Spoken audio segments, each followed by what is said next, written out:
أعوذ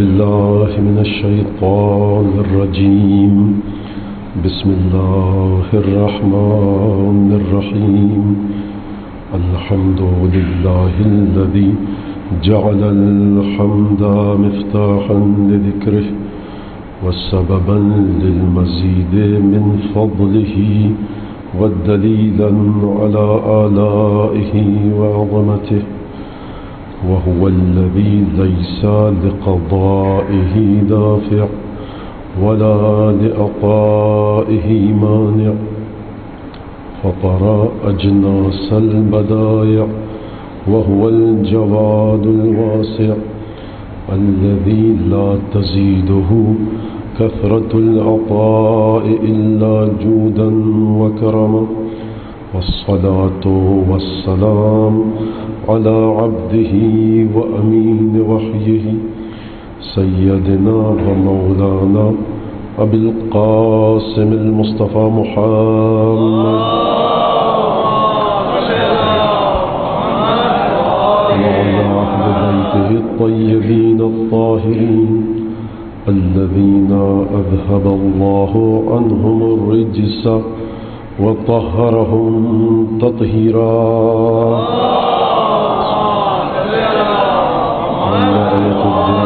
وعلى أعدائهم من يوم ظلمهم إلى قيام يوم الدين أما بعد فقد قال الله تبارك وتعالى في قرآنه المجيد وفرقانه الحميد وقوله الحق وهو أصدق القائلين أعوذ بالله من الشيطان الرجيم لقد كان لكم في رسول الله أسوة حسنة لمن كان يرجو الله واليوم الآخر وذكر الله كثيرا صدق الله العلي العظيم درود جي محمد عليه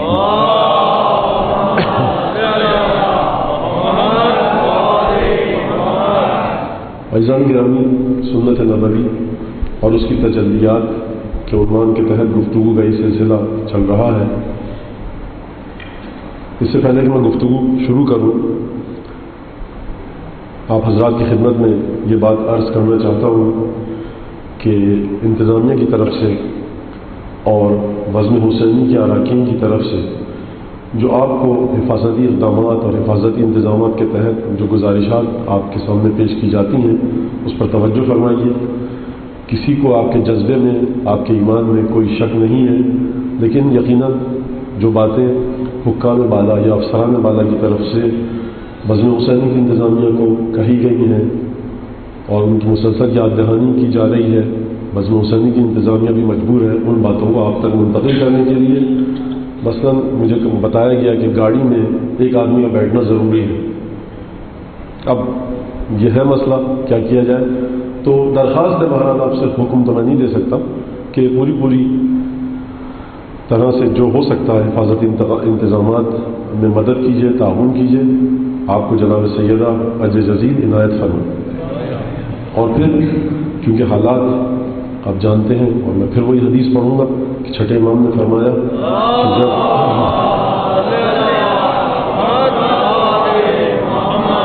کہ جب مصائب تکالیف آخری حد پر پہنچ جائیں تو ہماری مادر گرامی، ہماری جدہ محترمہ فاطمہ زہرا سے مدد مانگو۔ کم از کم اس شہر میں ایک خاتون تو ایسی ہوگی جس فرقے سے بھی ہو، جس مسلک سے بھی ہو، سنی ہو، شیعہ ہو، کہ جس کا دل جناب سیدہ کے دل سے پوری طرح متصل نہ ہو، کسی حد تک ہو۔ ابھی جناب سیدہ جانیں کہ وہ کس مسلک اور مشرب سے ہے، ہمارا اس سے تعلق نہیں ہے، کیونکہ جناب سیدہ رحمت للعالمین کی بیٹی ہیں۔ جس فرقے اور جس مسلک سے آپ کا تعلق ہے، آپ مدد مانگیے، مدد آئے گی۔ تو مدد مانگی جائے جناب سیدہ سے اور درخواست کی جائے۔ اس کے بعد جو ایک اہم بات تھی اور میری ذمہ داری ہے کہ پولیس کے جوان افسران، پہلی محرم کو بھی میں عرض کیا میں نے اسی طرح سے دیگر اداروں کے جوان افسران، رینجرز ہوں، فوج ہو، پولیس ہو، دیگر ادارے ہیں، بلدیاتی حکومت، صوبائی حکومت، یہ جتنے حالات گھمبیر ہوتے جاتے ہیں، ان کی ذمہ داریاں بڑھتی جاتی ہیں، اور ان تمام مشکلات کے ساتھ یہ لوگ آپ کی خدمت کے لیے ہیں، بلکہ آپ کی خدمت، کیونکہ آپ جناب سیدہ کے مہمان ہیں تو در حقیقت یہ جناب سیدہ کی خدمت کے لیے یہاں موجود ہیں۔ تو آپ ان پولیس کے جوانوں، پولیس کے افسران، رینجرز کے جوان افسران، دیگر اداروں سے تعلق رکھنے والے، کمشنر کراچی، اس ضلع کے کمشنر، یا وہ ادارے جن کے میں نام بھی نہیں جانتا، ان سے آپ تعاون کیجئے، ان کا احترام کیجئے، کیونکہ وہ آپ کی وجہ سے یہاں پر ہیں۔ اور ہم ان پولیس کے نوجوانوں کو، افسران کو، رینجرز کے جوانوں کو، افسران کو، بلدیاتی حکومت، صوبائی حکومت، مرکزی حکومت کے جو ادارے ہیں، اسی طرح سے کمشنر کا جو دفتر ہے، اس ضلع کے جو کمشنر ہے، ان کو ہم کچھ نہیں دے سکتے ان کی ان خدمات کے سلے میں، لیکن ایک دعا ضرور کر سکتے ہیں کہ پالنے والے تجھے قسم دیتے ہیں جناب سیدہ کی کہ جو حکام، افسران، جوان جس ادارے میں بھی ملازمت کر رہے ہیں اور یہاں موجود ہیں حکومتی اداروں میں اپنی نوکری کی وجہ سے، پروردگار بحق جناب فاطمہ زہرا ان کو بہترین اجر اپنی بارگاہ سے عنایت فرمائے۔ جو ان میں سے، ان اداروں میں سے اگر کوئی قرض دار ہے، نادار ہے، پریشان حال ہے، بے روزگار ہے، مشکل میں گرفتار ہے، پروردگار تو جانتا ہے کہ کون پولیس کا جوان، افسر اپنے گھر میں بیوی بچے شاید مریض ہوں اس کے، شاید کسی اور مشکل میں گرفتار ہو، شاید قرض میں جکڑا ہوا ہو، پروردگار فاطمہ زہرا کے صدقے میں تجھے قسم دیتے ہیں کہ ان کی مشکلات کو دور فرما، اور وہ ہماری جانوں کی حفاظت کے لیے یہاں ہے۔ پروردگار تجھے قسم دیتے ہیں جناب سیدہ کی کہ تو ان جوانوں کی اور افسران کی جان کی حفاظت فرما۔ یہ وہ چیز ہے کہ جو میں دے سکتا ہوں، اور میرے اختیار میں صرف یہ دعا مانگنا ہے۔ ایک درود بھیجیے محمد اللہ۔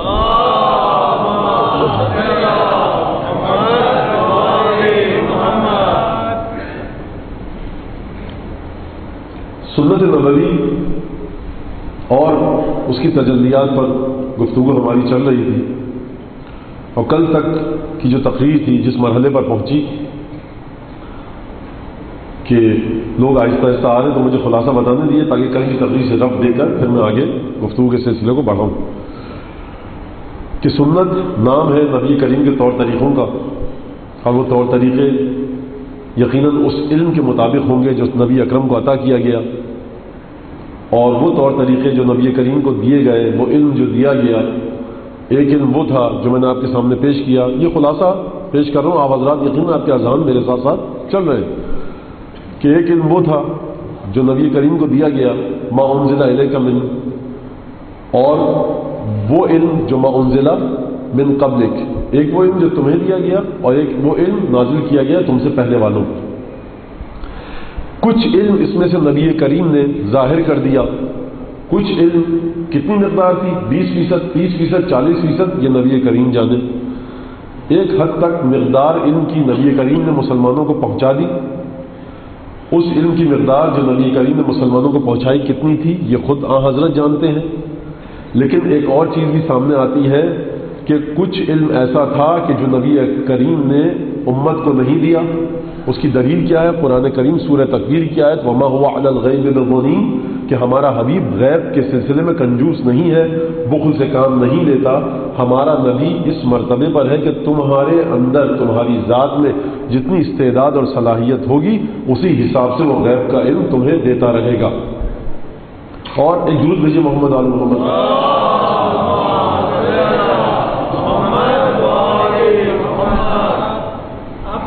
اور ایک ٹھیک ہے بس ایک کہہ رہے ہیں، مجھے ایک درود بھیجیے اور ایک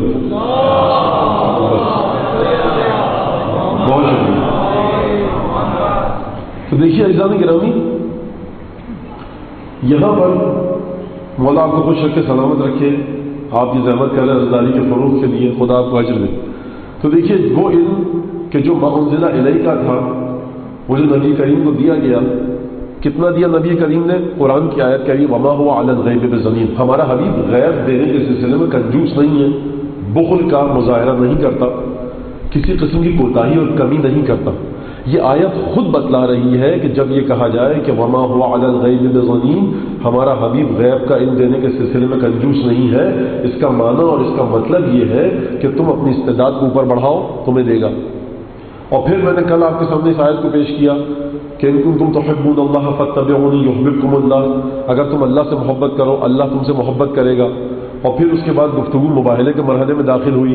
میں نے وہاں آپ کے سامنے عرض کیا کہ آیت یہ کہہ رہی کہ تم اپنے بچوں کو، خواتین کو، جانوں کو لے کر آؤ، نبی کریم لے کر گئے۔ امام بیضاوی جناب زمخشری نے کشاف میں اور امام فخر الدین رازی نے اپنی تفاسیر میں لکھا کہ فاطمہ حسن حسین اور علی کو لے کر گئے، اور اس کے بعد جب لے کر گئے تو وہاں پر نبی کریم نے فرمایا اذا دعوت فامنوا، جب میں دعا مانگوں تو تم آمین کہنا۔ یہاں پر پہنچ کر اس بات کی ضرورت پڑے گی، وہ ایکویشن، وہ جملہ جو میں نے آپ کے سامنے کہا تھا کہ ہر چیز خود وہی چیز ہوتی ہے، اس سے ہٹ کر کوئی اور چیز نہیں ہوتی۔ نبی کریم کائنات کی بلند ترین ہستی، نبی کریم ثم دنا فتدلى فکانا قاب قوسین او ادنی، اس کا میں ترجمہ میرے خیال سے پیش کرنے کی ضرورت نہیں ہے۔ ایسا ہی ہے نا کہ دنا تدلّا، نزدیک ہوئے، اس ذات نے نزدیک کیا، فکانا قاب قوسین او ادنی، دو کمانیاں اس سے کم کا فاصلہ رہ گیا۔ نبی کریم وہ ہستی، نبی کریم وہ ہستی جس پر عظیم ترین کتاب نازل کی گئی، خاتم رسول، لیکن اس کے باوجود امام فخر الدین رازی، امام زمخشری اور جناب بیضاوی یہ فرما رہے ہیں اپنی کتاب میں کہ نبی کریم نے کہا اذا دعوت فامنوا، جب میں دعا مانگوں تو تم آمین کہنا۔ یہ نبی کریم کی درخواست کرنا سیدہ سے، حسن اور حسین سے، علی مرتضیٰ سے، یہ بات سمجھ میں نہیں آتی کہ وہ نبی کریم جو اس مرتبے پر ہے کہ جو کائنات میں علم، تقوی، زہد، معرفت کے آخری مرتبے پر ہے، مقام توحیدی اس کا یہ ہے کہ سورہ فتح میں پروردگار عالم جب اعلان کرے پورے 1,24,000 پیغمبروں میں صرف نبی کریم کو یہ خلعت ملی، سرفراز ہوئے کہ حبیب ان الذین یبایعونک تحت الشجرۃ انما یبایعون اللہ، حبیب جو تجھ سے شجرے کے نیچے بیعت کی ہے جنہوں نے، انہوں نے تجھ سے بیعت نہیں کی بلکہ اللہ سے بیعت کی ہے۔ جب پیغمبر اکرم کا مقام یہ ہے تو اب یہاں پر سوال پیدا ہوتا ہے کہ ان چاروں سے کہنے کی ضرورت کیا تھی کہ میں جب دعا مانگوں تو تم آمین کہنا۔ چلیے فاطمہ زہرا سمجھ میں آ جاتی ہے بات، علی مرتضیٰ کے بارے میں سمجھ میں آ جاتی ہے کہ عبادتیں کرتے تھے۔ بھائی یہ 6 اور 7 سال کا بچہ کہ جس پر ابھی شرعی ذمہ داریاں لاگو نہیں ہوئی ہیں، بڑی توجہ کیجیے گا بھائی، ہر برائی سے دور رہے گا انسان جب صدق کے مقام پر پہنچے گا۔ فَنَجْعَلْ لَعْنَةَ اللَّهِ عَلَى الْكَاذِبِينَ کا مرحلہ ہے یہ بچے جن پر پروردگار نے ابھی تک کوئی شرعی ذمہ داری لاگو کی ہی نہیں، یہ بچے اس مرتبے پر کیسے پہنچ گئے کہ رسول صرف فاطمہ کی جانب نہیں، علی کی جانب نہیں، ان چاروں کی جانب رخ کر کے کہیں کہ جب میں دعا مانگوں تو تم چاروں آمین کہنا۔ تو یا تو یہ مانیے کہ یہ بچے اس مرتبے پر ہیں کہ ابھی ان پر کوئی شرعی ذمہ داری واجب ہوئے بغیر ہی یہ کمال کے اس مرتبے تک پہنچ گئے ہیں جہاں رحمت للعالمین کی دعا ان کی آمین کی محتاج ہے۔ بھئی یا تو یہ مانیے یا یہ کہیے کہ نبی نے لغو کام کیا، نوازوں کی محبت میں بہ گئے، تو پھر اس آیت کا کیا کریں گے کہ نبی کے اوپر آیت نازل ہوئی، حبیب ان سے کہہ دو ان اتبعو، میں کسی چیز کی پیروی نہیں کرتا۔ دیکھیے نفی کے بعد اس بات، نیگیٹو کے بعد پازیٹو سینٹنس آیا، ان اتبعو، میں کسی چیز کی پیروی نہیں کرتا، الا ما یوحى الیہ، آیت کہہ رہی ہے ہمارا پیغمبر جو جو کام کرتا ہے اس میں کسی چیز کی پیروی نہیں کرتا سوائے وحی کے۔ تو یا یہ مانیے کہ پیغمبر نے لغو کام کیا تو اس آیت کا کیا جواب دیں گے؟ تو ماننا پڑے گا کہ وہی نازل ہوئی تھی، یہ ما انزل الیک تھا، ایک چیز نازل ہوئی مباہلے کے میدان میں، حبیب انہیں لے کر جاؤ، نبی نے آیت کا اعلان کر دیا۔ ایک اور چیز نازل ہوئی تھی ساتھ میں، وہ مسلمانوں کو نبی نے قول کے ذریعے نہیں بتایا، عمل کے ذریعے بتایا کہ دیکھو جب میں دعا مانگوں تو تم آمین کہنا۔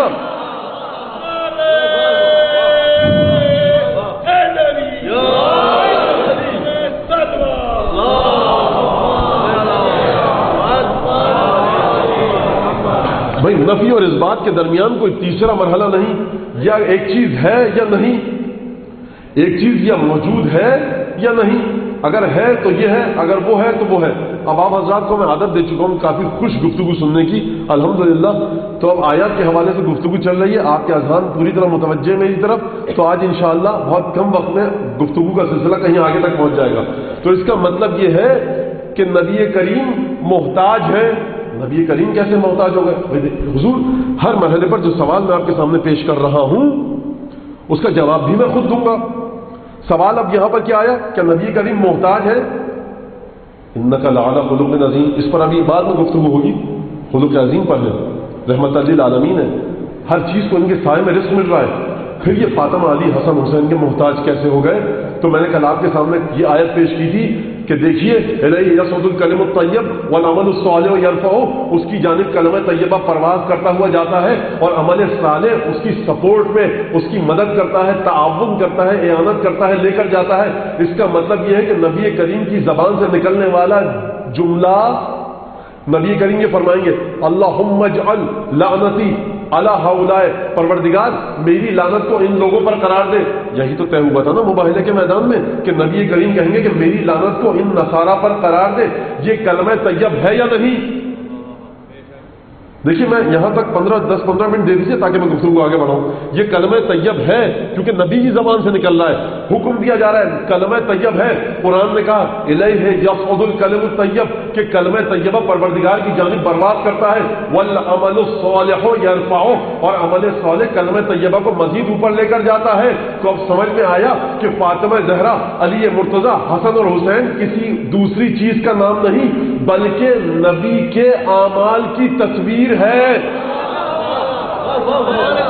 بھئی نبی کا دعا مانگنا کلمہ طیب، فاطمہ زہرا کا آمین کہنا عمل صالح، تو یہ عمل صالح کیسے ہو گیا آمین کہنا؟ بھئی آمین آپ اچھی دعا کے بعد بھی آمین کہہ سکتے ہیں، آپ بری دعا کے بعد بھی آمین کہہ سکتے ہیں۔ بھئی خواتین کا جھگڑا ہو جائے اگر کہیں تو کیا کیا کوسنے دیے جاتے ہیں ایک دوسرے کو؟ بھئی عورتوں کے کوسنے دینا مشہور ہے عرب میں بھی اور بر صغیر میں بھی، اور آمین کہتے رہیے۔ اب چاہے حق ہو یہ بد دعا کرنے کا یا نہ ہو، آمین تو انسان کہتا ہے۔ آمین اچھے جملے کے بعد بھی کہا جاتا ہے اور بری دعا کے بعد بھی کہا جاتا ہے۔ اب نبی کی زبان سے جو دعا نکلی وہ اچھی تھی یا بری؟ اچھی تھی۔ اس کا مطلب ہے کہ آمین بھی اسی طرح سے اچھا ہے۔ ضرورت کیوں پڑی؟ کیونکہ اب بڑی توجہ، جو میں نے آپ کے سامنے جملہ پیش کیا تھا، ہر چیز خود ہوتی ہے، اپنے علاوہ کچھ اور نہیں ہوتی۔ تو یہ نبی کریم خود ہے، اپنے علاوہ کچھ اور نہیں۔ نبی کا عمل ہے، نبی کے عمل کے علاوہ کچھ اور عمل نہیں۔ تو اس کا مطلب یہ ہے کہ فاطمہ اگرچہ فاطمہ ہے لیکن در حقیقت نبی کے اس عمل کی تجلی ہے، وہ عمل کے جو شب معراج اوحا الی عبدہ ما اوحا کی روشنی میں انجام پاتا ہے، وہ عمل کے جس کی گہرائیوں تک امت کی نگاہ پہنچ ہی نہیں سکتی۔ توجہ کی آپ نے کہ دیکھیے عمل صالح کا نام فاطمہ ہے۔ اب میں کیا کروں، یہاں پر بات آ گئی ہے مشہور بر صغیر کی کہ شاعر ہے، مجھے بڑی حیرت ہوئی کہ کیسے شعر کہہ دیا انہوں نے، یہ کنور مہندر سنگھ بیدی۔ اب یہ بڑا عجیب شعر کا ہے، اور بڑا عجیب شعر کا ہے۔ اس شعر کو سمجھانے کے لیے مجھے سورہ اسراء کی پہلی آیت پڑھنی پڑے گی۔ سبحان الذی اسری بعبدہ لیلا من المسجد الحرام، یہ میں پچھلے سال عرض کر چکا، یہی بات جو اب کہنے جا رہا ہوں پچھلے سال عرض کر چکا، لیکن شعر سے مجھے منسلک کرنی ہے، اس لیے اب آج کی تقریر کی ابتدا یہاں سے ہو رہی ہے کہ سبحان الذی اسری بعبدہ لیلا من المسجد الحرام الى المسجد الاقصى الذی بارکنا حولہ لنریہ من آیاتنا انہ هو السمیع العلیم۔ دیکھیے پروردگار نے کیا کہا کہ پاک ہے وہ ذات کہ جو لے کر گئی اپنے بندے کو ایک رات میں مسجد حرام سے مسجد اقصی تک تاکہ اسے اپنی آیات دکھائے۔ وہ سنتا بھی ہے، وہ دیکھتا بھی ہے، وہ سب جانتا ہے، علم رکھتا ہے۔ تو عزیزان گرامی، پچھلے سال میں نے یہ کہا تھا آپ سے، دیکھیے شعر اگر میں پڑھ دوں گا تو آپ پسند آئے گا یقیناً، آپ کا اچھا شعر ہے، لیکن گہرائی چاہتا ہوں میں شعر کی بتلانا۔ میں چاہتا ہوں کہ جناب صدیقہ کبریٰ فاطمہ زہرا سلام اللہ علیہا کا مقام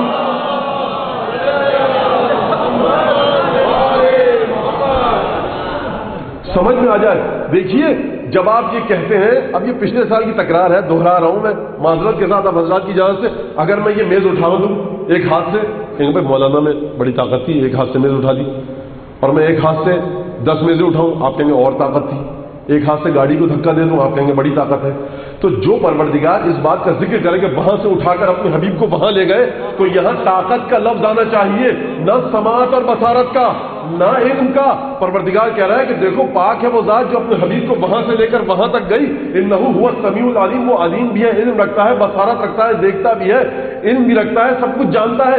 تو پروردگار مظاہرہ کیا تو نے شب معراج اپنی طاقت کا، اور جس صفت کا عنوان پیش کر رہا ہے تو وہ علم کی صفت ہے، وہ بصارت اور سماعت کی صفت ہے، تو حبیب کو وہاں سے وہاں لے جانے کا تیرے علم سے کیا تعلق؟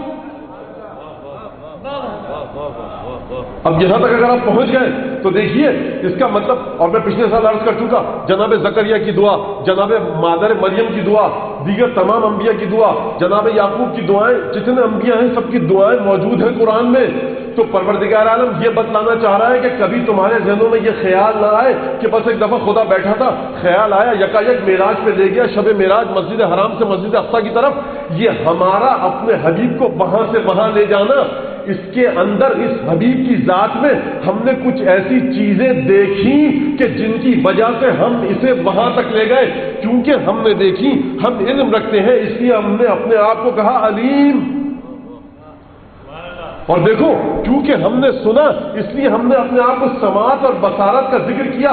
بس یہاں پر حبیب نے کوئی کام کیا ہوگا، وہ ادا پسند آئی، اپنے حبیب کو وہاں سے وہاں لے گیا۔ بس اب شعر سنیے کنور مہندر سنگھ بیدی کا، اے جبین مصطفیٰ یہ تو بتا، جبین ماتھا، جب محمد مصطفیٰ کے ماتھے کا ذکر آئے گا تو کس لیے آئے گا؟ یہاں جوش کہہ کر چلے گئے کہ ایک صلوات دیجیے محمد علیہ محمد۔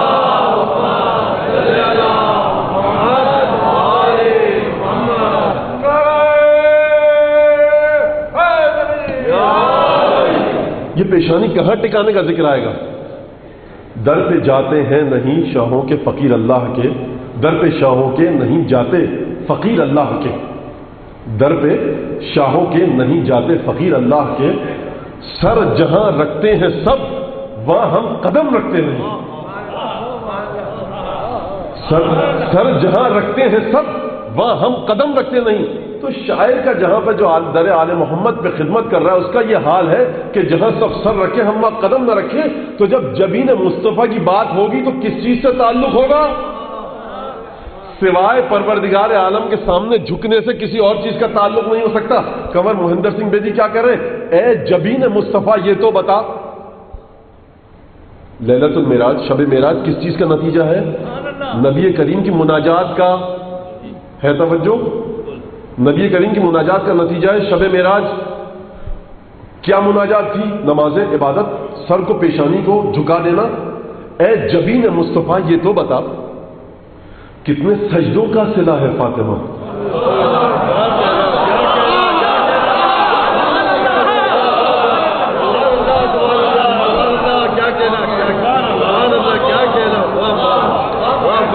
اب اگر آپ لوگ واہ واہ سے فارغ ہو گئے تو ایک سلوات دیجیے جناب سیدنا کا۔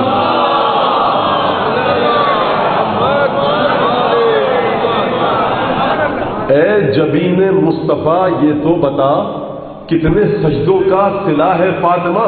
تو اب سمجھ میں آیا، الیہ یصعد الکلم الطیب، پروردگار کی جانب کلمہ طیبہ بلند آواز سے، بلند انداز سے پرواز کرتا ہوا جاتا ہے، والعمل الصالح یرفعہ، اور عمل صالح کلمہ طیبہ کی سپورٹ دیتا ہوا، مدد دیتا ہوا، اعانت کرتا ہوا کلمہ طیبہ کو عمل صالح اوپر لے کر جاتا ہے۔ تو نبی کی زبان سے نکلا ہوا ہر جملہ کلمہ طیب، فاطمہ کا آمین کہنا عمل صالح۔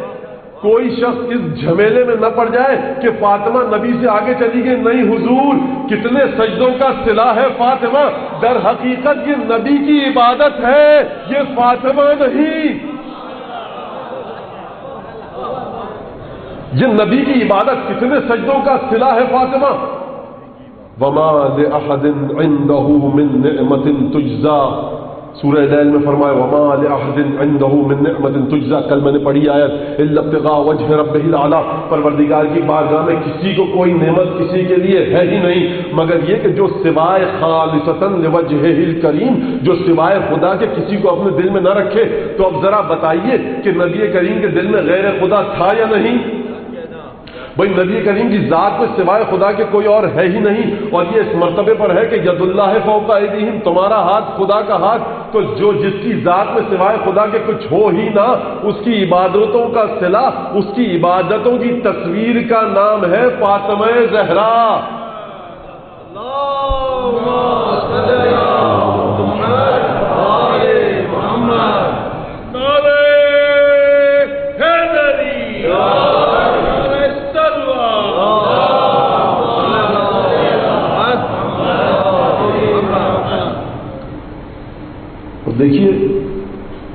الحمدللہ سلسلہ گفتگو کا یہاں تک آن پہنچا، اور یہ بات اپنے ذہن میں رکھیے کہ سنت نبی کریم وہ کچھ اعمال ہیں جو آپ دیکھ پائے، حقیقت سنت کی وہ اگر آپ کو لینی ہے تو آپ کو صدیقہ کبریٰ فاطمہ زہرا کے دروازے پر جانا ہوگا، آپ کو ان ہستیوں کے دروازے پر جانا ہوگا کہ جن کا ایک شدید مستحکم نہ ٹوٹنے والا اتصال ہے ختمی مرتبت کے ساتھ۔ اور یہی بات میں آپ حضرات کی خدمت میں عرض کرنا چاہتا تھا کہ دیکھیے، جب تک کسی کی ذات سے متصل نہ ہوا جائے، اس کی نیتوں کا، اس کے اعمال کا، اس کے کردار کا کوئی نہیں بتا سکتا کہ کس موقع پر یہ ہستی کون سا کام کرے گی۔ یہ آپ حضرات اور ہم سب زندگی میں دیکھتے آئے ہیں کہ صاحب فلاں صاحب نے یہ کام کر دیا، اچھا عجیب، یہ توقع نہیں تھی مجھے، اچھا یا برا، اب یہ ایک الگ بحث ہے۔ اس کا مطلب کیا ہے؟ اس کا معنی یہ کہ ہم کسی کی عام انسان کی بات کر رہا ہوں، میں کسی عام انسان کی نفسیات سے مکمل طور پر واقف نہیں ہو پاتے، ایک دم سے حیرت ہو جاتی ہے، تعجب کہ یہ کام کیسے کر دیا آپ نے، فلاں شخص نے یہ کام کیسے کر دیا، فلاں ڈاکٹر نے یہ غلطی کیسے کر دی، حیرت ہے، تعجب ہے۔ یہ اچھا کام کیا کسی نے، بھائی بڑی حیرت ہے، یہ کیسے کام کر دیا، اتنا زبردست کام، اتنا اچھا کام۔ تو یعنی آپ کسی کی ذات کے اندر موجود جو نفسیاتی پیچ و خم ہے، جہاں جہاں اس کی روح سفر کر رہی ہے، جب تک آپ اس سے کما حق ہو واقف نہ ہو، آپ اس کے بارے میں کوئی پیشن گوئی نہیں کر سکتے۔ اب مسئلہ یہ ہے کہ نبی کریم کی جو شخصیت ہے، پروردگار اس شخصیت کو کس انداز سے پیش کرتا ہے اور کس انداز سے قرآن میں سمجھاتا ہے۔ پروردگار عالم نے نبی کریم کی شخصیت کو 2 دفعہ پروردگار عالم نے، اب جہاں تک میں جانتا ہوں، کوئی صاحب کہتے ہیں مولانا اس آیت سے بھی یہ بات نکلتی ہے، ہو سکتا ہے نکلتی ہو، لیکن جہاں تک میں نے دیکھا اور جہاں تک میں نے مطالعہ کیا ہے، 2 دفعہ پروردگار عالم نے نبی کریم کے بارے میں عظیم کا لفظ استعمال کیا ہے۔ نبی کریم کے بارے میں عظیم، جب پروردگار کہے عظیم کسی چیز کو تو وہ کتنی عظیم ہوگی، یعنی پروردگار اپنے اس علم کی روشنی میں، اب یہ جملہ بھی صحیح نہیں، پروردگار اپنے علم کی روشنی میں، لیکن میں کیا کروں، سمجھانے کے لیے یہ بات کہہ رہا ہوں کہ پروردگار اپنے اس علم کی روشنی میں نبی کریم کو جتنی عظمت دے رہا ہے اور جتنی عظمت ہے اس کا اعلان کر رہا ہے۔ یہ دنیا کیا ہے، نبی کریم کیا ہے، نبی کریم کی سیرت کی سنت کی تجلی کیا ہے، یہ ہم نہیں سمجھ سکتے۔ اور پہلے میں ایک دفعہ آپ کے سامنے عرض کر چکا ہوں، دوبارہ بتا دوں اس واقعے کو کہ دیکھیے، مرحوم آخوند خراسانی 1911 میں انتقال ہوا۔ اب چونکہ بہرحال پچھلے سال جو بچے نہیں آ پائے تھے وہ اس سال آئے ہیں، ہوش و حواس ان کا مزید ترقی کیا ہے اس نے، تو وہ سنیں گے سمجھیں گے اس سے اور ان کے ذہنوں میں رہے گا، اور ان واقعات کی میرے خیال سے تکرار کوئی اتنی نامناسب بات نہیں۔ 1911 میں انتقال ہوا، ان کے انتقال کے 20-25 سال بعد ان کی بیٹی کا انتقال ہوا۔ لوگوں نے کہا کہ انہیں دفن کیا جائے بیٹی کو باپ کے برابر میں، تو بہرحال قبر کھودی گئی۔ مرحومہ کے بھائی جو تھے وہاں پر قبر میں اترنا چاہتے تھے، اپنی بہن کو قبر میں ڈالنے کے لیے ان کے جسد کو اور جنازے کو، تو برابر میں جو دیوار تھی آخوند خراسانی کی قبر کی وہ گر گئی اور وہاں سے ان کا ہاتھ باہر آ گیا۔ اب جو لوگوں نے دیکھا تو 25 سال پہلے مرنے والے آخوند خراسانی کا جسم ہی نہیں بلکہ کفن بھی تر و تازہ تھا۔ اب یہ ایک عالم، ایک مجتہد، ایک بزرگ مرجع تقلید جس نے سنت کے مطابق اپنی زندگی گزاری ہو، اس کو یہ ایک چھوٹا سا اجر خدا کی بارگاہ میں اس کے لیے۔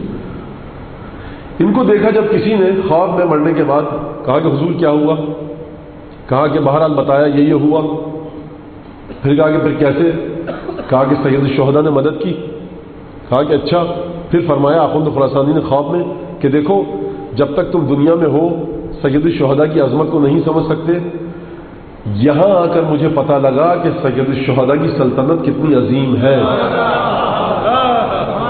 بقول علماء کے کہ انہوں نے فرمایا کہ آپ اس بات پر توجہ رکھیے کہ سید الشہداء کی جو حکومت آخوند خراسانی نے دیکھی ہے وہ عالم برزخ ہی دیکھی ہے، قیامت ابھی رونما نہیں ہوئی، اور وہاں جو حکومت ہوگی وہ کسی کے وہم و گمان میں بھی شاید نہ آ سکے۔ تو یہ سنت سے اتصال اور سنت سے ایک رابطہ اور تعلق، اس کا نتیجہ یہ ہے۔